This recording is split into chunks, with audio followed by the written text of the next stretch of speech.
Good day, family. As we continue our teaching on the Beatitudes, today we're going to talk about how the meek shall inherit the earth. Many times we think of meekness, we think of people that are afraid or skittish, or maybe even weak. But meekness doesn't mean weakness. Meekness means strength under control. Let's take a look at the verse of scripture where this beatitude comes from. Matthew chapter 5, verse 5. Blessed are the meek, for they shall inherit the earth. When we look at this, we understand those that are meek and lowly will inherit the earth. They're the ones that will endure to the end and be at the end when Christ reigns on earth for 1,000 years, then conquers the devil for the final time, and then reigns in eternity. We will reign with him in meekness. Now I want to talk about two men in the Bible that specifically talks about them being meek. The first one is Moses. Numbers chapter 12, verse 3. Now the man Moses was very meek above all the men which were upon the face of the earth. Moses was a strong man, strong in body and spirit. As a matter of fact, the Bible tells us when he died at 120 years old that he was still strong and his sight was clear. That strength. Moses appeared before God. That strength. Moses went before Pharaoh on several occasions. That strength, not weakness. But yet, he went meek and lowly and humble. The next one I want to talk about is Jesus. Matthew chapter 11, verses 28 through 30. Come unto me, all ye that labor and are heavy laden, and I will give you rest. Take my yoke upon you and learn of me, for I am meek and lowly in heart, and you shall find rest for your souls. For my yoke is easy and my burden is light. Jesus, meek and lowly.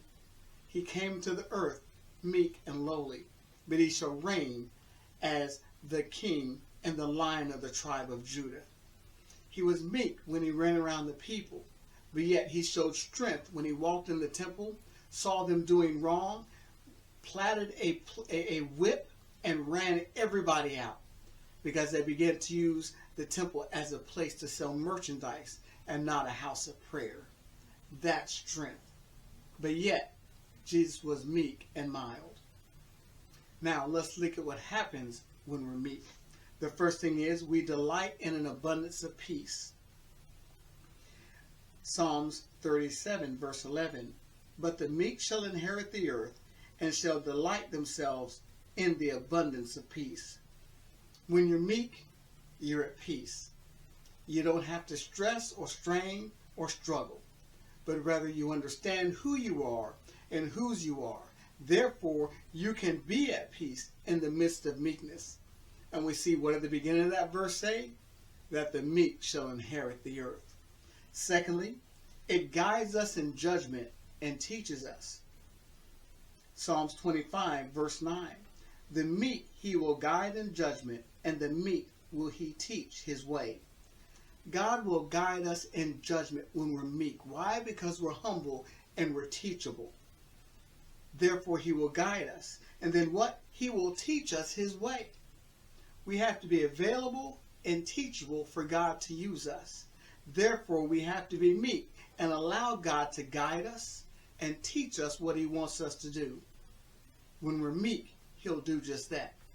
And finally, God is pleased with us and will give us victory. Psalms 149, verse 4 from the New International Translation. For the Lord takes delight in his people. He crowns the humble with victory. God is pleased with us. He takes delight in us. Why? Because we're meek. And he gives the meek victory. Ladies and gentlemen, let me share something with you. We're not fighting for victory. We're fighting from victory. We've already won, so the victory is already there. We just need to walk in it. So walk with Jesus and be meek under the hand of God. Watch God do miraculous things in your life when you show meekness with the strength under control. Know whose you are and who you are, and you'll be able to be meek and walk in strength.